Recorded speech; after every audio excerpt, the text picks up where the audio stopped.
মার্কিন যুক্তরাষ্ট্রে ভারতীয় বিভিন্ন ভ্রমণ সংস্থার মালিক, প্রধান নির্বাহী ও জ্যেষ্ঠ কর্মকর্তাদের বিরুদ্ধে ভিসা নিষেধাজ্ঞা আরোপের ঘোষণা দিয়েছে। ওয়াশিংটন অভিযোগ করেছে ভারতীয় এসব সংস্থা সচেতনভাবে অবৈধ অভিবাসনে সহায়তা করছে বলে।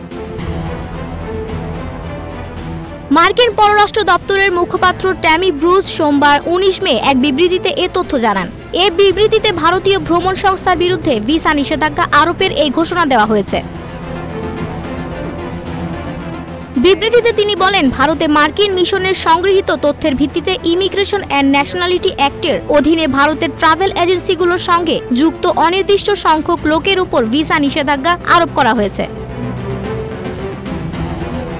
ট্যামি ব্রুস বলেন, আমরা ট্রাভেল এজেন্সিগুলোর মালিক ও ঊর্ধ্বতন কর্মকর্তাদের বিরুদ্ধে ভিসা বিধিনিষেধ আরোপের পদক্ষেপ অব্যাহত রাখব, মানব পাচারের নেটওয়ার্ক বন্ধ করতে। তবে তিনি ট্রাভেল এজেন্টরা কিভাবে অবৈধ অভিবাসনে সহায়তা করছে সে বিষয়ে বিস্তারিত কিছু জানাননি।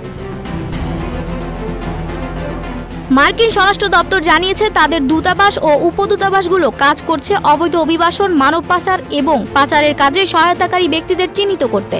উল্লেখ আছে, দ্বিতীয় মেয়াদে ক্ষমতায় এসে অভিবাসন ইস্যুতে কঠোর সিদ্ধান্ত নিয়েছেন মার্কিন প্রেসিডেন্ট ডোনাল্ড ট্রাম্প। এরই মধ্যে ট্রাম্প প্রশাসন বিভিন্ন দেশের অবৈধ অভিবাসীদের নিজ দেশে ফেরত পাঠিয়েছেন।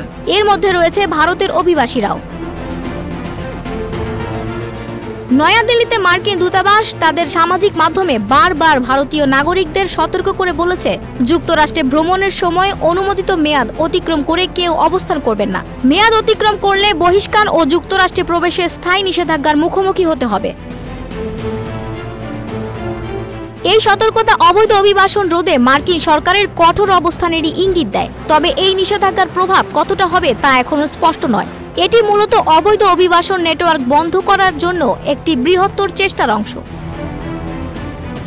আফসানা ভুইয়া, প্রবাস খবর।